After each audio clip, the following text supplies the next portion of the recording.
بسم اللہ الرحمن الرحیم۔ السلام علیکم۔ ناول اوریپیا۔ زمیلہ کے دیور کی شادی تھی۔ کسی اونچے گھرانے کی لڑکی آ رہی تھی، جہیز میں سیروں کے حساب سے سونا اور کوٹھی۔ گاڑی لے کر ان دنوں زمیلہ کے غم زدہ اور دکھی دل کو چھیڑنے کی حماقت کرنا فضول تھا۔ وہ ابھی سے اپنی آتی اور اپنی ہونے والی دیورانی فری کے قصے اس کی زبان پر ہوتے اور ایسی باتیں بناتے ہوئے اس کے چہرے پر بڑے عجیب عجیب سے تاثرات ابھر آتے تھے۔ یوں لگتا تھا وہ بہت سی محرومیوں کا شکار ہے۔ راحت بیگم نے بیٹی کی کسی خواہش کو حسرت بننے نہیں دیا تھا، اس کے باوجود اپنے حال سے مطمئن ہونے والوں میں سے نہیں تھی۔ فری کی خریدی ہر چیز اسے اپنی چیز سے زیادہ امپورٹڈ دکھائی دینے لگی تھی۔ مادیت پرستی امی میں اور زمیلہ میں گویا کوٹ کوٹ کر بھری تھی۔ جس دن سے بھی وہ ایک چکر زمیلہ کا سسرال کا لگا کر آئی تھی، اسی دن سے صبح شام ان کی زبان پر بس ایک ہی ورد تھا، زمیلہ سچ ہی روتی ہے، ہم نے بھلا بیٹی کو دیا ہی کیا ہے۔ دکھ کے احساس سے ان کی آنکھیں بھر آتی تھی اور آنسو تو ان کا واحد ایسا ہتھیار تھا جسے بیک وقت وہ کئی لوگوں کو شکست سے دوچار کر دیتی تھی۔ حریم کو پکا یقین تھا کہ مطلب کے لیے وہ منافقانہ حد تک میٹھی ہو جایا کرتی ہیں، زبان سے گویا شہد ٹپکنے لگنا۔ اپنی ہر بات کبھی تو رود ہو کر اور کبھی خوشامد کے ذریعے وہ منوا کر ہی دام لیتی تھی، اور جب ان کی بات پوری ہو جاتی تو ان کے چہرے پر فتح مندی کے تاثرات ابھر آتے۔ ایسی چیلنج بھری نظروں سے حریم کو دیکھا کرتی تھی، گویا نظروں کی زبان میں حریم کو جتا دینا چاہتی تھی کہ دیکھو میں نے کس طرح اپنی بات پوری کی، تمہارا پلڑا بھاری ہے کہ میرا۔ اور حریم کا دل تو ویسے بھی آپ کی گردان کرتا رہتا تھا۔ اب یہ بیماری کا بہانہ اچھا مل گیا، ڈاکٹر نے انہیں ٹینشن سے دور رہنے کی ہدایت کر دی تھی اور ان کی بات کو رد کرنے کا تصور کرنا بھی محال تھا۔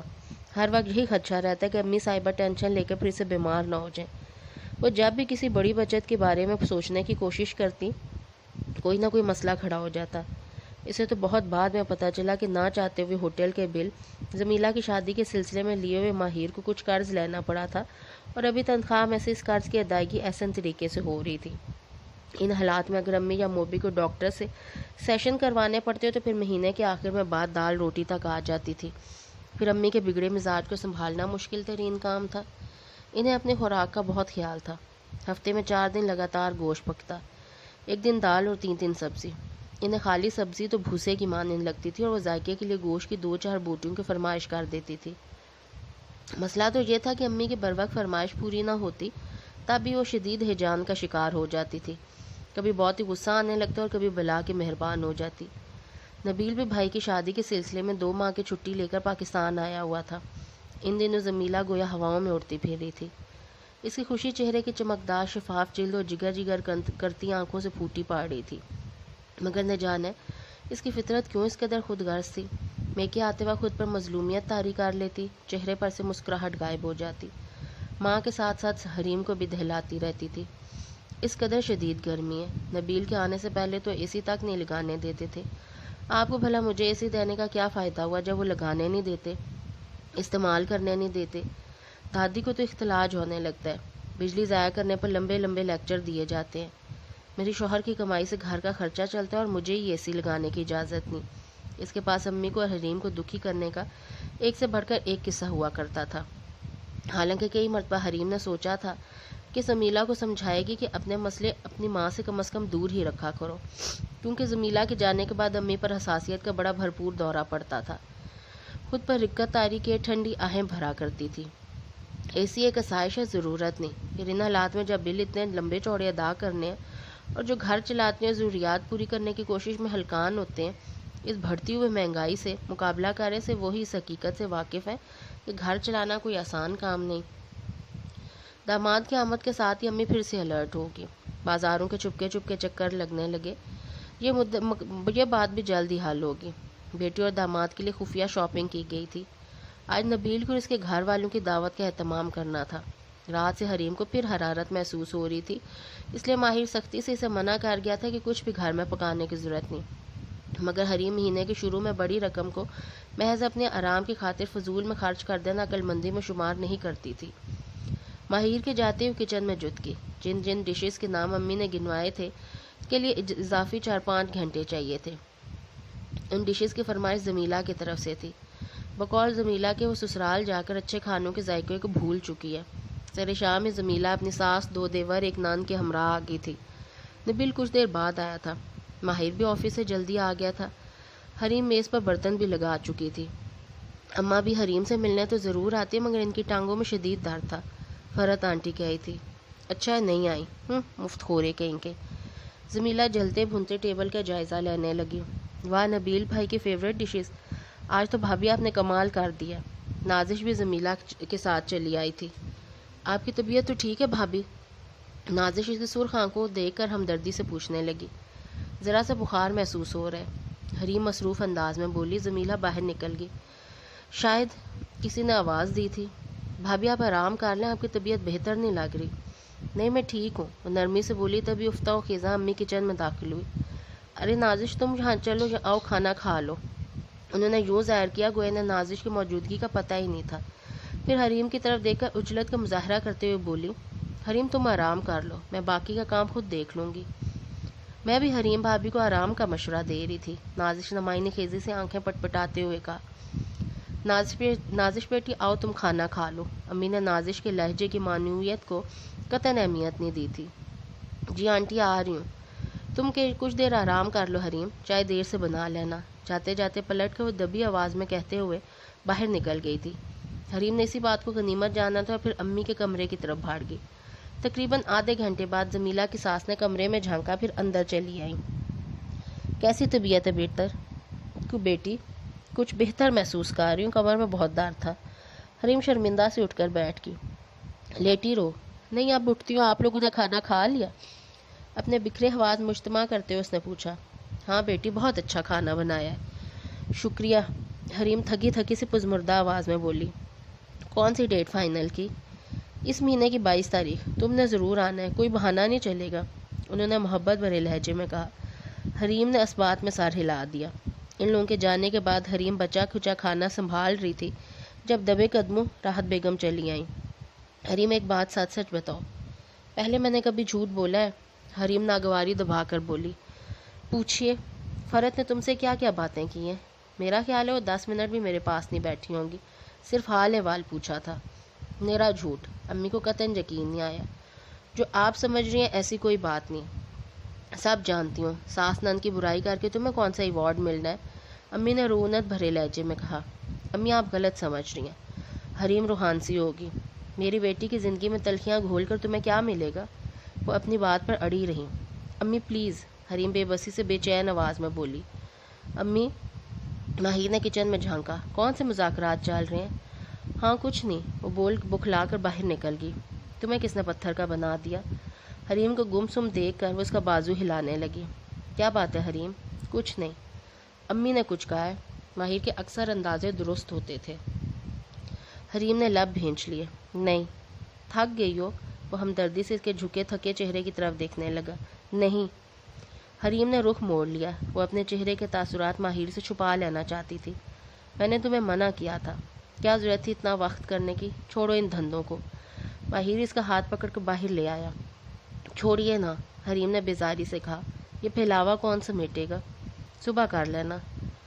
صبح بھی خود ہی کرنا ہے۔ بیزاریت گویا اس کے روم روم میں اتر آئی تھی۔ میں کچھ سننا نہیں چاہتا، جسم تندور کی طرح تپ رہا ہے۔ وہ فکر مندی سے اس کی نبض ٹٹولنے لگا۔ ہٹیے پیچھے۔ وہ اپنی کلائی چھڑوا کر تلخی سے بولتے ہوئے کچن کی طرف بھاگ گئی۔ ماہر اس کے رد عمل پہ حیران پریشان سا دیکھتا رہا۔ جمیلہ کے دیور کی شادی بہت دھوم دھام سے ہوئی۔ حریم اور ماہر نے سے ولیمے میں شرکت کی تھی، البتہ امی تینوں فنکشن میں روزانہ شرکت کے غرض سے پہنچ جاتی تھی۔ واپسی پر ان کی زبان پر اس کی دیورانی کے میکے والوں کی دولت کے قصے ہوا کرتے تھے۔ یہی حال جمیلہ کا تھا، ذرا ذرا سی بات ماں تک پہنچانا فرض سمجھتی تھی۔ نازش کو سونے کا سیٹ دیا، امی کے کڑے اور دادی کو بھی موٹی موٹی 4 چوڑیاں۔ بڑے دل والے لوگ بیٹیوں کو دیتے ہیں، جو ذرا ذرا سی بات پر مہنگائی کا رونا رہتا ہے اس نے کسی اور کو بھلا کیا دینا ہے؟ اور جلتی کلستی بلند آواز میں کہتی۔ ان دنوں جمیلہ کے نخرے اٹھانا حریم کو اپنے اختیار سے باہر محسوس ہوتا تھا۔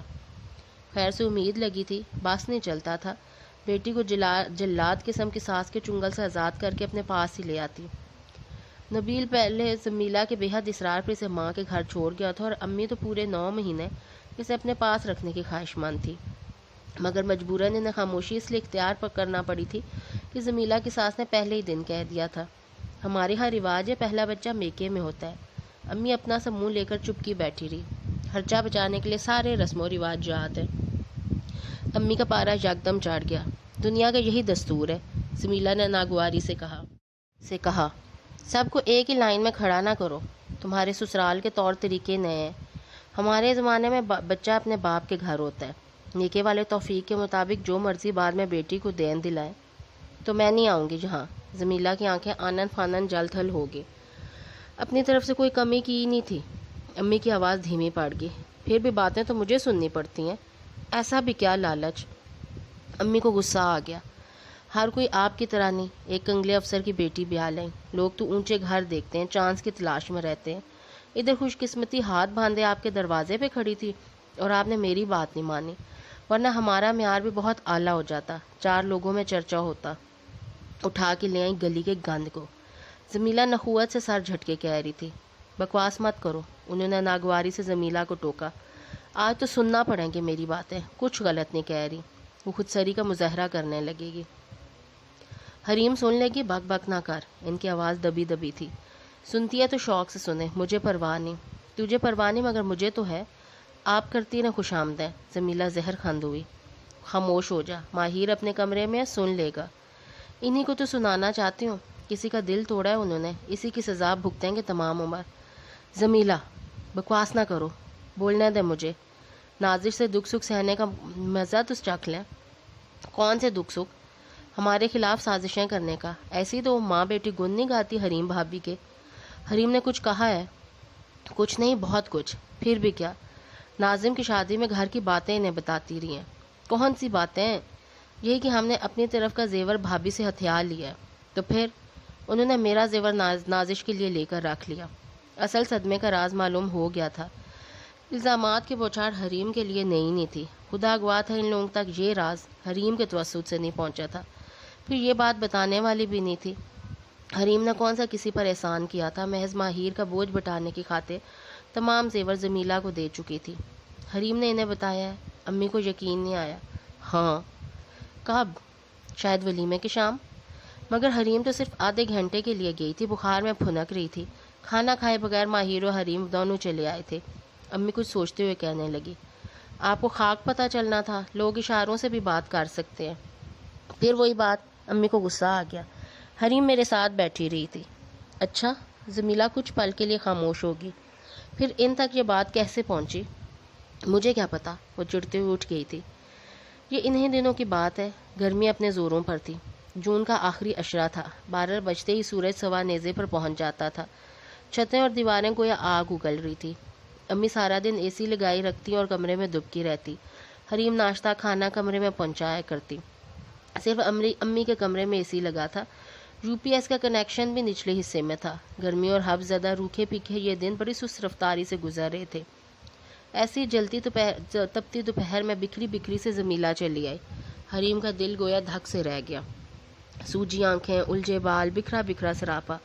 راحت بیگم کے دل پر گویا آرے چل گئے۔ جمیلہ تم؟ ان کے لبوں سے ٹوٹ کر لفظ ادا ہوئے۔ میری بیٹی کیا ہوا؟ نہیں ہوں میں آپ کی بیٹی، وہ غصے سے پھٹ پڑی۔ بیٹی ہوتی تو یوں کان سے پکڑ کے رخصت نہ کر دیتی، مجھے سسرال میں ذلت نہ اٹھانی پڑتی۔ وہ کمینی میری دیورانی مجھے تانے دیتی ہے، جمعہ 8 دن نہیں ہوئے صاحب کو گویا مٹھی میں دبا لیا، مجھے کچن میں گھسنے نہیں دیتی، کسی چیز کو ہاتھ لگانے نہیں دیتی، بات بات پر طنز کرتی ہے، کوئی اس کے سامنے بولنے کی جرات نہیں کرتا، اس امیر زادی کا دل دکھانے کا کوئی سوچ بھی نہیں سکتا۔ وہ چیخ چیخ کر بول رہی تھی۔ تمہیں کسی نے کچھ کہا ہے؟ فرت نے یا امی نے ڈوبتے دل کے ساتھ پوچھا۔ نہیں۔ تو پھر تم اس طرح کیوں آئی ہو؟ خود چلی آئی ہو، نہیں رہا جاتا مجھ سے ایسے ماحول میں۔ وہ پھنکار کر بولی، تجھے یہاں نہیں آنا چاہیے تھا۔ راحت بیگم نے بیٹی کو سمجھانا چاہا مگر وہ یکدم بھڑک کر چلانا شروع ہوگی۔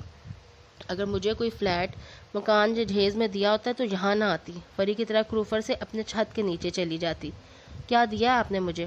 بہت بھاری تھی میں، ایسے بوجھ کی طرح اتار پھینکا ہے، سامان سے گھر بھر دیا تھا جس کی کسی نے قدر نہیں کی، اٹھا کر کاٹ کباڑ کی طرح پھینک دیا۔ وہ رو رو کر بے حال ہو رہی تھی جب یہ ایک ٹھہری بھرواں بھاری آواز سن کر اس کا دل پوری جان سے کانپا، لمحے بھر کے لیے رک گئی۔ یہ مکان قانونی طور پر تمہارے نام کر دیا جمیلہ، 1 ہفتے تک میں یہاں سے شفٹ کر جاؤں گا، چاہے تو اسے بیچ دینا، چاہے یہاں کر قیام کر لینا۔ تمہارے باپ کا یہ مکان 60 لاکھ کی مالیت کا ہے، وہ دھیرے دھیرے چلتا ہوا سیڑھیاں اتر رہا تھا، پھر اس کا ہاتھ جمیلہ کے سر پر ٹھہر گیا۔ کبھی آج کے بعد یہ نوکے زبان پر بات یہ مت لانا جمیلہ، تمہارے بھائی نے رزق حلال کا ایک ایک روپیہ بچا کر تمہارے لیے چھوٹی سے چھوٹی چیز خریدی تھی۔ اس کاٹ کباڑ میں ماں کی محبت، ممتا اور خوابوں کے رنگ چڑھے۔ یہ رنگ کبھی ہلکے نہیں پڑیں گے، چاہے وہ لکڑی کا بیکار مال کتنا ہی بوسیدہ کیوں نہ ہو جائے۔ ایک ایک چیز کو دوسروں کی نظر سے نہیں، اپنے دل کی نگاہ سے دیکھنا، کچھ بھی فضول اور سستا نہیں نظر آئے گا۔ ہر شے میں تجھے محبت کے سوتے پھوٹتے نظر آئیں گے۔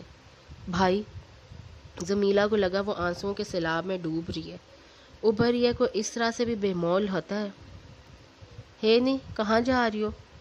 فلیٹ کی گلاس ونڈو سے مونیکا سیلر ہاتھ کے اشارے سے بلا رہی تھی۔ اس کے بڑھتے قدم رک گئے۔ وہ مارکیٹ جا رہی تھی، مگر مونیکا کو دیکھ کر واپس آ گئی۔ ان دنوں وہ بے حد تنہائی محسوس کر رہی تھی۔ اس اجنبیوں کے دیس میں وہ اکیلی تھی۔ رشتے کے معاملے میں وہ واقعی مفلس تھی اور دوستوں کے معاملے میں بالکل کلاش۔ اور اب یہاں پر مونیکا اور شیری کے سوا کسی تیسرے کے ساتھ اس نے جان پہچان کا تعلق نہیں بنایا۔ مارکیٹ تک جا رہی تھی، تم کچھ منگواؤ گی؟ وہ گلاس ونڈو کے قریب آ گئی تھی۔ نہیں تم اندر آ جاؤ نا، میں اکیلی ہوں، کچھ بات کر لیتے ہیں۔ مونیکا کی آنکھوں میں التجا تھی۔ وہ بھی ہنی کی طرح تنہائی کی ماری ہوئی تھی۔ بیچاری بے اولاد تھی، اب تو بیوہ بھی ہو چکی تھی۔ عمر اس کے 50 برس کے قریب تھی۔ ہنی کو مونیکا کے علاوہ کسی اور سے بات چیت کرنا پسند نہیں تھا، اور وہ بے تحاشا مذہبی عورت تھی، بلکہ کٹر قسم کی مذہبی تھی۔ ہنی کو اس کی کمپنی پسند تھی۔ اکثر جب شیری پورا شہر گھومنے کا شوق پورا کرنے شہر سے باہر چلا جاتا تو اپنا فارغ وقت مونیکا کے ساتھ گزارنا پسند کرتی تھی۔ گرمی کا زور سے شام چلنے والی ہوا سے کچھ ٹوٹ گیا تھا۔ بالکنی میں رکھے سارے گملے سوکھ کر بے جان ہو گئے تھے۔ چرمرے سے پتے ہوا کے زور پہ کھلی کھڑکی سے اڑتے ہوئے کمرے تک آتے چلے گئے۔ حریم بے دام سے کمرے کے عین وسط میں بیٹھی تھی۔ پورا کمرہ بھاں بھاں کر رہا تھا۔ تمام فرنیچر، ضرورت کی ساری اشیاء ایک ٹرک میں لوڈ کروا کر ماہر نہ جانے کون سے مکان میں رکھوا آیا تھا۔ حریم تو اس تمام عرصے میں ایک شوق کی کیفیت میں رہی تھی۔ اس جمیلہ کے واپس جانے کا بھی پتہ نہیں چلا۔ ماہر نہ جانے سے کب چھوڑ آیا تھا، ان کے درمیان کیا کیا باتیں ہوئی تھی، جمیلہ نے بھائی سے کیا کہا۔ حریم نے تو بس اسے آنسو بہاتے دیکھتی رہی تھی۔ شاید اس جذباتی کیفیت سے نکل کے بھائی سے نظر ملانے کا حوصلہ نہیں رکھتی تھی۔ گھبراتے منمناتے اس نے ماہر کو مکان کو کاغذ واپس کرنے چاہیے تھے۔ یہ مکان اب تمہارا ہو چکا ہے، میری طرف سے شاید سب سے قیمتی تحفہ۔ تمہارے بھائی کی پہنچ یہاں تک تھی۔ دل چھوٹا مت کرنا، میں پورے دل سے یہ مکان تمہارے حوالے کر رہا ہوں۔ تم خوش اور آباد رہو، میری بس یہی خواہش ہے۔ ماہر اور بھی نہ جانے کیا کچھ کہہ رہا تھا۔ حریم کو اپنے سماعتوں کے بہرا ہو جانے پر شک گزرا تھا۔ کچھ دیر بعد مزدور ٹائپ کے کئی لڑکے گھر میں گھس آئے۔ سامان سمیٹ کر ڈبوں میں بند کیا۔ آہستہ آہستہ پورا گھر خالی ہوتا چلا گیا۔ ماہر شاید دبے پاؤں کمرے میں داخل ہوا تھا۔ حریم کو اس کے قدموں کی ذرا سی بھی آہٹ سنائی نہیں دی۔ وہ اس کے قریب گھٹنوں کے بل بیٹھ رہا تھا۔ حریم ساکت سے غیر مرئی نقطے پہ نظریں جمائے بیٹھی تھی، ماہر کو دیکھ کر بنا چونکی۔ حریم چلو۔ ماہر کا ہاتھ اس کے لرزتے ہاتھ پر ٹھہر گیا۔ کہاں؟ وہ خالی خالی نظروں سے ماہر کو دیکھنے لگی۔ گھر؟ ماہر کو اپنے لہجے کا کھوکھلا پن واضح محسوس ہو رہا تھا۔ کون سے گھر؟ پلیز حریم، خود کو سنبھالو۔ اس طرح ہمت چھوڑ دو گے تو مجھے، ہمیں، امی کو کون سنبھالے گا؟ وہ تھکے تھکے لہجے میں کہہ رہا تھا۔ امی کو کیا ہوا ہے؟ نہ چاہتے ہوئے بھی اس کے لہجے میں تمسخر جھلکنے لگا۔ ان دونوں کی خواہش پایا تکمیل تک پہنچ گئی ہے۔ امی بھی جذباتی توڑ پھوڑ کا شکار ہو رہی ہیں۔ بہرحال اس گھر سے ان کی بہت سی یادیں وابستہ تھی۔ ماہر نے بے دلی سے ارد گرد پر نگاہ دوڑائی۔ یہ دیواریں، چھتیں دو پل میں پرائی محسوس ہونے لگی تھی۔ یہ گھر بدری امی کے چوائس ہے۔ وہ نہ جمیلہ کی ناجائز خواہش پر عمل کرتی۔ حریم کے لہجے میں تلخی بڑھتی جا رہی تھی۔ ناجائز خواہش؟ ماہر زیر لب بڑبڑایا۔ اپنا دل تنگ کر رہی ہو؟ بات کو غلط رنگ مت دیں، وہ ناگواری سے بولی۔ آج اس کی ایک ڈیمانڈ پوری ہوئی ہے، کل وہ کوئی اور فرمائش کرے گی۔ تم؟ حریم، یہ تم کہہ رہی ہو؟ ماہر کو گویا یقین نہیں آیا۔ سچائی میں ہمیشہ کڑواہٹ محسوس ہوتی ہے حریم۔ وہ کچھ سخت بولنے سے پہلے لب بھینج کر خاموش ہو گیا۔ ماہر اس کو بدلے بدلے تیور صدمہ پہنچا رہے تھے۔ شاید وہ کچھ پل کے لیے بول نہیں پایا۔ فرض کرو ایسی صورتحال سے تمہارا سامنا ہوتا، ایسے حالات تمہیں درپیش ہوتے، تو پھر؟ کیسے حالات؟ حریم ایک دم تلخی سے بولی۔ ایک ناجائز ڈیمانڈ کروں تو تمہارا بیہیویئر کیا ہوگا؟ وہ بہت تول تول کر بولا تھا۔ کیسی ڈیمانڈ؟ حریم لمحہ بلمحہ نہ چاہتے ہوئے بھی مشتعل ہو رہی تھی۔ اس اچانک دربدری نے اس کے حواس گویا سلب کر لیے تھے۔ سوچنے سمجھنے کی صلاحیتیں گویا مفلوج ہو کر رہ گئی تھی۔ میں تمہیں مجبور کروں؟ ابھی جاؤ اپنے باپ سے ان کے واحد پونجی میں سے اپنا حصہ مانگ لو تو تم کیا کرو گے؟ کچھ دھمکیاں بھی تمہیں پیش کی ذہن نشین کروا دی جائیں۔ مثلاً کیسی دھمکیاں؟ حریم کا دل گویا دھک سے رہ گیا۔ ماہر کس قسم کی باتیں کر رہے ہیں؟ وہ ذہنی طور پر اور بھی اپسیٹ ہو چکی تھی۔ گھر سے نکل جانے کی؟ واٹ؟ ماہر آپ ٹھیک تو ہیں؟ کیسی باتیں کر رہے ہیں؟ میں ٹھیک ہوں، ذہنی توازن نہیں بگڑا میرا۔ اب وہ قدرے نرم لہجے میں بولا، محض تمہیں سمجھانے کی کوشش کر رہا ہوں۔ زمیلہ کی ڈیمانڈ غلط ہے، طریقہ بھی غلط ہے، مگر وہ غلط نہیں ہو سکتی۔ وہ ابھی تک بہن کی خود غرضانہ فطرت کو سمجھ نہیں پایا تھا یا پھر جان بوجھ کر نظر انداز کر رہا تھا۔ نبیل نے اسے مجبور کیا تھا، اسے گھر سے نکل جانے کی دھمکیاں دیتا رہا تھا۔ مجھے تو خود اپنی آپ پر حیرت ہے۔ نبیل اس قدر لالچی فطرت کو ہوگا، پہلے اندازہ نہیں ہو سکا مجھے، ورنہ زمیلہ کا رشتہ ان لالچیوں میں ہرگز نہ کرتا۔ وہ تعصب سے کہہ رہا تھا، آپ مکان بیچ دیتے، امی کا اپنا اور موبی کا حصہ نکالنے کے بعد جو حق زمیلہ کا بنتا وہ دیتے۔ زمیلہ کا حصہ بہت کم بنتا تھا، جبکہ نبیل کو زیادہ رقم درکار تھی۔ ماہر الجھے انداز میں بتا رہا تھا۔ نبیل نے کسی کو پیمنٹ کرنا تھی، کوئی سائیڈ بزنس شروع کر رکھا تھا اس نے، کاروبار میں نقصان ہوا ہے۔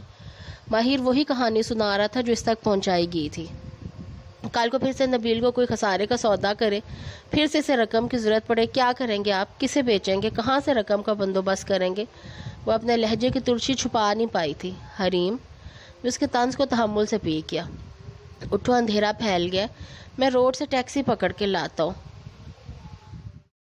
اٹھو، اندھیرا پھیل گیا ہے، میں روڈ سے ٹیکسی پکڑ کے لاتا ہوں۔ بیگ صاحب کا گھر اچھی جگہ پہ ہے، ہمارے اچھے تعلقات ہیں ان سے، ابو کے دوست ہوا کرتے تھے۔ آہستہ آہستہ ان کا اوپر کا پورشن خرید لوں گا، فی الحال تو کرائے پر لیا ہے۔ وہ کھڑکی کے دونوں پٹ کھول کر بالکنی میں جھانکنے لگا۔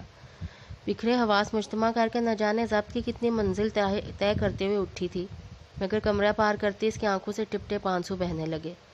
بہت زیادہ عرصہ تو نہیں ہوا تھا اس گھر میں آئے ہوئے، مگر حریم کو لگتا تھا وہ صدیوں سے یہاں رہ رہی ہے، سالوں سے اس مکان میں بسیرا کر رکھا ہے۔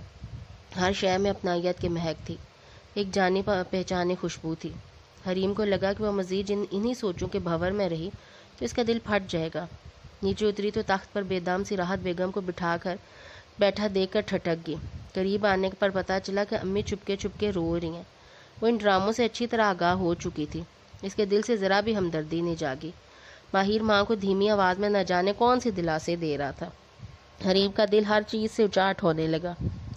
حریم، موبی کو لے آؤ، ماہر اس کی طرف دیکھے بغیر کہنے لگا۔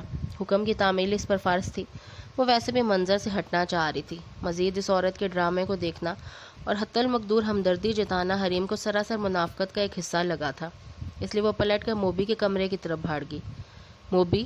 حریم نے اس کا کندھا ہلا کر متوجہ کرنے کی کوشش کی۔ موبی بھی فرش پر بیٹھا تھا، اس کے کمرے کا مختصر سا سامان بھی جا چکا تھا۔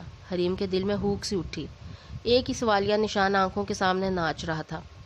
وہ اپنا گھر بلا کیسے بنا پائیں گے؟ کرائے کا جھنجھٹ، پرایا مکان، سوچ کے اس کا دماغ پھٹنے کے قریب تھا۔ موبی؟ حریم نے ذرا سختی سے موبی کے بازو کو ہلایا۔ اٹھو، کہاں جانا ہے؟ موبی نے عجیب سہمی نظروں سے اسے دیکھا۔ جہنم میں، وہ تلخی سے بڑبڑائی۔ جہنم دور ہے، موبی کیسے چلے گا؟ موبی تھک جائے گا، موبی نے سہم کر کہا۔ دور نہیں، قریب ہے، بہت قریب۔ تجھے بھانبڑ جلتے نظر نہیں آتے؟ میرے دل میں تو آگ لگی ہے، کتنی تپش ہے، کس قدر دھواں ہے۔ ہائے موبی، میں کس سے کہوں، میرا دل گھبرا رہا ہے، راکھ بنتا جا رہا ہے۔ اس نے گویا دہائی دی۔ اٹھو، وہ اس کا بازو پکڑ کے اٹھانے لگی۔ ڈیل ڈول میں تو وہ حریم سے بھی اونچا نکلتا جا رہا تھا۔ عمر اور ذہن کی رفتار گویا ایک برابر تھی، بلکہ ذہن تو عمر سے بھی بہت پیچھے تھا۔ عمر کے سال تو پھر بڑھ گئے تھے۔ بھابھی، وہ خوفزدہ انداز میں بولا۔ کیا ہے؟ حریم گویا پھاڑ کھانے کو دوڑی تھی۔ موبی کو ڈر لگتا ہے۔ کیوں؟ نہ جانے کیوں، چلو ڈر لگتا ہے۔ اتنی ڈریکولا جیسی بہن کے ہوتے، ماں کے ہوتے ڈر لگتا ہے۔ حریم بنا اٹھی۔ موبی سچ کہہ رہا ہے۔ موبی، وہ غصے سے اسے کچھ سخت الفاظ کہنا چاہتی تھی، مگر ایک دم اس کی خالی نظروں کو دیکھ کر ٹھٹک گئی، جو اس لمحے خالی نظر نہیں آ رہی تھی، کچھ تو تھا ہی نا آنکھوں میں، کچھ ایسا جو موبی کو واقعی خوفزدہ کر رہا تھا۔ وہ اس وقت کچھ بدلا بدلا دکھائی دے رہا تھا۔ کس سے ڈر لگتا ہے؟ آپ کے حریم نے کچھ نرمی سے کہا۔ بھابھی، وہ ہراساں نظر آنے لگا۔ بول بھی چکو، حریم نے بیزاری سے کہا۔ اسے اس گھٹن زدہ ماحول سے نکلنے کی جلدی تھی۔ کچھ دیر کھلی فضا میں سانس لینا چاہتی تھی، اس ساری کثافت کے اثر کو زائل کرنا چاہتی تھی جو دھیرے دھیرے اس کے دل پر ہلکی کائی کی تہ بناتی جا رہی تھی۔ مجھے عورتوں سے ڈر لگتا ہے، بالآخر موبی نے ہولے ہولے ماتھا پیٹتے بتا ہی دیا۔ موبی کی اس حرکت کو حریم نے پہلی مرتبہ نوٹ کیا۔ کچھ عرصے پہلے بھی ایک عجیب سا احساس کروٹیں لے کے دل میں اٹھا تھا۔ حریم نے فضول کے خدشات کو جھٹک کر پوچھا، کیا مطلب؟ میں سمجھی نہیں موبی، تم عورتوں سے کیوں خوفزدہ ہو جبکہ ایک عورت ابھی بھی تمہارے سامنے کھڑی ہے؟ تم عورت تو نہیں ہو، تم تو بھابھی ہو، سب سے اچھی والی بھابھی، زمیلہ سے بھی اچھی، فیفا سے بھی اچھی۔ اس وقت حریم کو نہیں لگ رہا تھا کہ موبی کو کوئی ذہنی پرابلم رہی ہے۔ بہت ٹھہرے ہوئے لہجے میں کہہ رہا تھا۔ وہ موبی کو دیکھتی رہی۔ تمہیں عورتوں سے کیوں ڈر لگتا ہے؟ اس لیے کہ عورتیں موبی کو دیکھتی ہیں، گھور گھور کر دیکھتی ہیں، ہنستی بھی ہیں، کبھی کبھی رحم آ جاتا ہے۔ پھر امی کے آگے کچھ نہیں بولتی، مگر بعد میں وہ عجیب کشمکش میں مبتلا تھا۔ بڑی قابل رحم حالت ہو رہی تھی۔ جو کچھ وہ بتانا چاہ رہا تھا بتانا موبی کے اختیار میں نہ تھا۔ بے بسی کے نہ جانے کون سی صورت تھی۔ حریم کا نرم دل پل بھر میں پگھل گیا۔ اگر تم میں کچھ کمی ہے تو یہ اللہ کی طرف سے ہے۔ جو باتیں وہ کرتے ہیں وہ اللہ سے ڈرتے نہیں۔ کیوں فکر مند ہو، ہم ہیں نا، میں، ماہر اور امی، تو تم بھی جانتی ہو۔ موبی نے دونوں ہاتھ اس کے شانوں پر رکھ کر عجیب سے انداز میں کہا۔ اس پل حریم پر کچھ اور بھی منکشف ہو گیا۔ اس کا دل گویا سکڑ کر سمٹ گیا۔ حریم وثوق سے کہہ سکتی تھی کہ موبی کو ذرا بھر ذہنی پرابلم نہیں۔ اس کا ذہن متوازن تھا، عام انسانوں کی طرح سوچتا تھا، پریشانیوں کو ذخیرہ کرتا تھا، کبھی بھول جاتا تھا، کبھی پہلوں کڑتا تھا۔ اپنے خول میں بند منیب خود کو 16 سال کی عمر میں قید تنہائی کیوں دے رہا تھا؟ وہ بہن بھائی کے درمیان کیوں نہیں بیٹھتا تھا؟ وہ ماں سے عام بچوں کی طرح لاڈ کیوں نہیں کرتا تھا؟ وہ پڑھتا نہیں تھا کیوں؟ وہ ذہنی طور پر صحت مند تھا، پھر اس بہروپ کی آخر کیا وجہ تھی؟ اس کی کچھ سوچتی کچھ بولتی آنکھوں کے شفاف کانچ سارے راز اگل چکے تھے۔ پھر کیوں؟ خود فراموشی کیوں؟ یہ قید تنہائی کیوں؟ زندگی کے ان رنگوں میں اس کے حصے کا کچھ بھی نہیں؟ کیا؟ حریم نے سنبھل کر پوچھا۔ کچھ نہیں، وہ یکسر انجان بن گیا۔ اب نارمل لوگ کیا جھوٹ بولتے ہوئے نظریں چراتے ہیں؟ حریم کے دل نے چپکے سے سرگوشی کی۔ موبی؟ حریم اس کے دونوں ہاتھ اپنے ہاتھوں میں لے کر اس کا رخ اپنی طرف موڑا۔ منیب، بھابھی سے کچھ چھپا رہے ہو؟ نہیں تو میں کیا چھپاؤں گا؟ جب قدرت راز کو عیاں کر دے گی پھر کوئی بھید پوشیدہ نہیں رہے گا۔ اتنی گہری بات وہ عام سے لہجے میں کہہ رہا تھا۔ سرخ و سفید چہرے پر کئی رنگ تھے، پھیکے، مٹیالے، رنجیدہ، اداس، غمگین، بے شمار رنگ۔ میں کیا حقیقت سمجھوں؟ جو پہلے تھی یا جو اب دیکھ رہی ہوں؟ حقیقت کچھ بھی نہیں، مجھے تو زندگی بھی دھوکہ معلوم ہوتی ہے۔ ایک بات تو بتائیں بھابھی، کیا زندگی آتی جاتی سانسوں کا نام ہے؟ اس آواز میں کتنے نوحے پوشیدہ تھے۔ حریم کا دل گویا کٹنے لگا۔ سانس چلتی ہے، لہو جسم میں گردش کرتا ہے تو زندگی ہے۔ کیا یہی زندگی ہے؟ ہاں۔ حریم کچھ اور بولنے کے لیے مناسب لفظ سوچ رہی تھی جب منیب نے کٹیلے لہجے میں کہا، ایسی زندگی منیب کو نہیں چاہیے۔ ناشکری نہیں کرتے منیب، شکر گزاری کے لیے میرے پاس کیا ہے؟ وہ مایوسی کے آخری کنارے پر کھڑا تھا۔ مایوسی کفر تک لے جاتی ہے۔ حریم کا دل کپ کپانے لگا۔ تمہیں کس سے شکوہ ہے؟ مجھ سے، ماہر سے، امی سے؟ کیوں اتنے خفا ہو؟ زندگی سے کیوں ناراض ہو؟ مجھے جس سے شکوہ ہے میں تمہیں بتا نہیں سکتا۔ اس کی آنکھوں سے بے بسی نظر آتی تھی۔ کیوں اعتبار نہیں کرتے مجھ پر؟ حریم کے لہجے میں محسوس کی جانے والی نرمی تھی۔ کچھ دیر پہلے جوش کھاتے مستقل جذبات اب سرد ہوتے جا رہے تھے۔ اسے بھول چکا تھا کہ اسے ماہر پر، زمیلہ پر، امی پر غصہ تھا۔ دل میں دھوئیں کی مانند کدورت دھیرے دھیرے اٹھنے لگی۔ اب وہاں کچھ بھی نہیں تھا، نہ غصہ نہ کدورت۔ اسے تو یہ بھی بھول چکا تھا کہ ماہر نے اسے کس کام کے لیے منیب کے پاس بھیجا تھا۔ بات اعتبار کی نہیں ہے، آگے کچھ بھی تو پھر؟ کچھ بھی نہیں بھابھی، میں نہ جانے کیا بول رہا ہوں۔ وہ منہ پر ہاتھ مار رہا تھا۔ سر گال اس کے ہاتھوں کی سختی سے اور بھی دہکنے لگے۔ وہ بھی تم اتنے خالص ہو کہ جھوٹ تم پر سچتا نہیں۔ تمہیں کھرے اور کھوٹے کی پہچان ہے۔ تم کیا سمجھتے ہو؟ اس دنیا کی نہیں لگتی، معصوم، بے ریا۔ اس کی آنکھوں میں سوچ کی پرچھائی تھی۔ اور کیا، یہاں ہماری خوش نصیبی بن کر آئی ہو۔ بڑی شاعرانہ قسم کی باتیں بھی آتی ہیں تمہیں؟ حریم حیران سی سے دیکھنے لگی۔ تمہیں پتہ ہے میں کون ہوں؟